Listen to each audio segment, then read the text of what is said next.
आज आमच्या गावची नदी निघून गेली, तर आमच्या इकडच्या बायका आज नदीची पूजा करायला निघालेल्या आहेत। हा इकडे समोर सिंदोळा डोंगर म्हणजे सिंधुबाईचा डोंगर असं म्हणतो आम्ही त्याला। इकडे समोर दिसते उधाळा, इकडे दाऱ्या घाटे आणि हा इथे निमगीर किल्ला। इकडे ही आमची वाडी, हा मशेडीचा डोंगर आहे आणि इकडे पाठीमागे आहे दौंड्या डोंगर, पण तो झाडांमुळे नीट दिसत नाही। तर आता नदीची पूजा करायला बायका निघाल्या आहेत।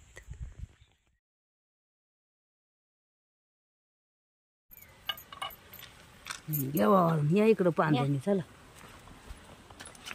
याच्यामध्ये ठेव आणलाय सोडायला इकडे पुढं इथं हे घ्या याच्यामध्ये ये पुढं। अहो तू एक हात लाव पांढऱ्याने असा वावळायचा असा।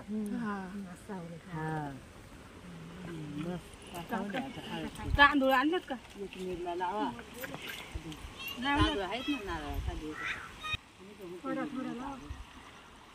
हे बघा नदी आज निघून गेली, पाणी गढूळ आहे।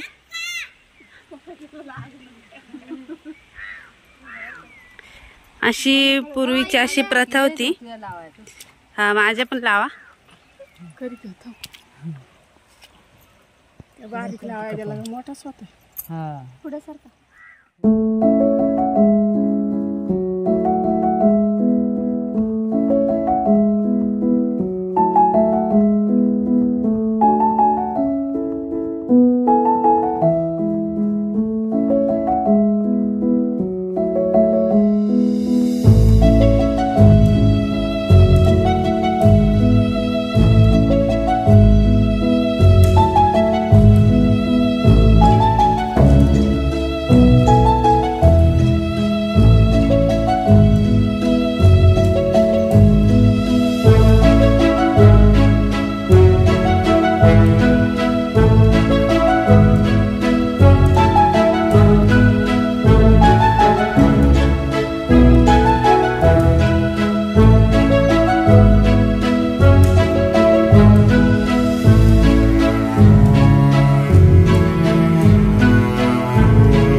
तर गावाकडे अशी प्रथा आहे की पहिल्यांदा नदी निघून गेली म्हणजे नदीचं पाणी खाली गेलं की नदीची पूजा केल्याशिवाय नदी ओलांडायची नाही। कारण की आता पूल झालेत, परंतु पूर्वीच्या काळी पूल नव्हते, तर नदीतूनच पलीकडे जायला लागायचं आणि त्यामुळे मग काही दुर्घटना घडू नये यासाठी मग नदीची पूजा केली जायची। तसाही आदिवासी समाज हा निसर्गपूजक आहेच, त्याच्यामुळे निसर्गाची इथे पूजा केलीच जाते। त्यातच ही एक प्रथा आहे की नदी पहिल्यांदा निघून गेल्यानंतर नदीची पूजा केली जाते।